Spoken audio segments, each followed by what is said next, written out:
एक छोटी बच्ची थी, रिया। वह बहुत प्यारी और मासूम थी, लेकिन उसकी आंखों में एक गहरी उदासी थी। उसकी माँ बहुत बीमार थी। उसकी माँ की हालत दिन ब दिन बिगड़ती जा रही थी और रिया के पास कोई उपाय नहीं था। रिया के पिता नहीं थे, वह एक दुर्घटना में चल बसे थे और तब से रिया और उसकी माँ अकेले रह रहे थे। वे दोनों एक छोटी सी झोपड़ी में रहते थे। यह झोपड़ी बहुत साधारण थी, लेकिन रिया ने इसे अपने प्यार और मेहनत से घर बना रखा था। रिया बहुत मेहनत करती थी। वह सुबह से शाम तक काम करती, घर की सफाई करती और पानी भरती। वह घर घर जाकर माँ के लिए खाना मांगती थी। हर दिन वह अपने छोटे से टोकरी के साथ निकलती, उम्मीद करती कि कोई उसकी मदद करेगा। लेकिन कई बार लोग उसे भगा देते थे। कुछ लोग उसे दुत्कारते तो कुछ लोग दरवाजा बंद कर लेते। रिया को बहुत दुख होता था। वह अकेले में बैठकर रोती, लेकिन फिर भी उसने हार नहीं मानी। उसकी माँ को दवा की सख्त जरूरत थी। डॉक्टर ने कहा था कि बिना दवा के उसकी माँ की हालत और बिगड़ सकती है, लेकिन उसके पास पैसे नहीं थे। रिया के पास केवल कुछ सिक्के थे जो दवा खरीदने के लिए पर्याप्त नहीं थे। एक दिन रिया की माँ ने खाना मांगा। उसकी माँ की आवाज बहुत कमजोर थी, लेकिन रिया ने उसे सुना। रिया ने कहा, माँ, मैं जल्दी से कुछ लेकर आती हूँ। उसकी आंखों में एक दृढ़ संकल्प था। वह रोते हुए घर से बाहर निकल गई। उसकी आंखों से आंसू बह रहे थे, लेकिन उसने अपने आंसू पोंछे और आगे बढ़ी। उसे समझ नहीं आ रहा था कि वह क्या करे।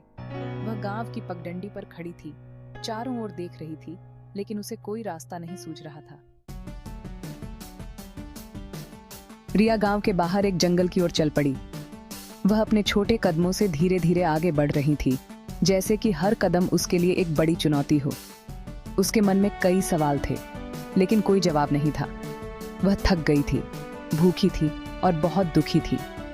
उसकी आंखों में आंसू थे और पेट में भूख की आग। उसे समझ नहीं आ रहा था कि वह कहाँ जा रही है और क्यों। उसे अपनी माँ की बहुत याद आ रही थी। उसकी माँ की तस्वीर उसके हाथ में थी, जिसे वह बार बार देख रही थी। वह अपने आप को गले लगाकर सांत्वना देने की कोशिश कर रही थी, लेकिन उसकी तन्हाई और बढ़ रही थी। जंगल में एक बहुत बड़ा पेड़ था। यह पेड़ बहुत ही पुराना और विशाल था, जैसे कि उसने सदियों का इतिहास देखा हो। उसकी शाखाएं आसमान को छू रही थीं और उसकी छाया बहुत ही शीतल थी। पेड़ के नीचे बहुत सी पत्तियां और फल गिरे हुए थे। यह दृश्य बहुत ही सुंदर था, जैसे कि प्रकृति ने अपनी सारी सुंदरता यहाँ बिखेर दी है। रिया ने देखा कि वहाँ कुछ खाने योग्य फल भी थे। रिया पेड़ के नीचे बैठ गई और रोने लगी। उसकी आंखों से आंसू बह रहे थे और वह बहुत ही असहाय महसूस कर रही थी। उसे नहीं पता था कि अब क्या करना है। हे भगवान, मेरी मदद करो, मेरी माँ बहुत बीमार है। वह घंटों रोती रही। उसकी प्रार्थना में एक गहरी वेदना थी, जैसे कि उसकी आत्मा भी रो रही हो। वह भगवान से मदद की गुहार लगा रही थी। उसकी आवाज जंगल में गूंज रही थी।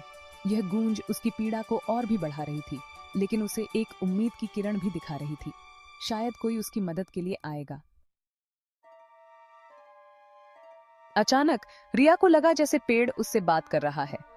उसने अपने चारों ओर देखा, लेकिन वहां कोई नहीं था। फिर भी उसे यकीन था कि उसने कुछ सुना है। क्यों रो रही हो बच्ची? पेड़ ने कहा।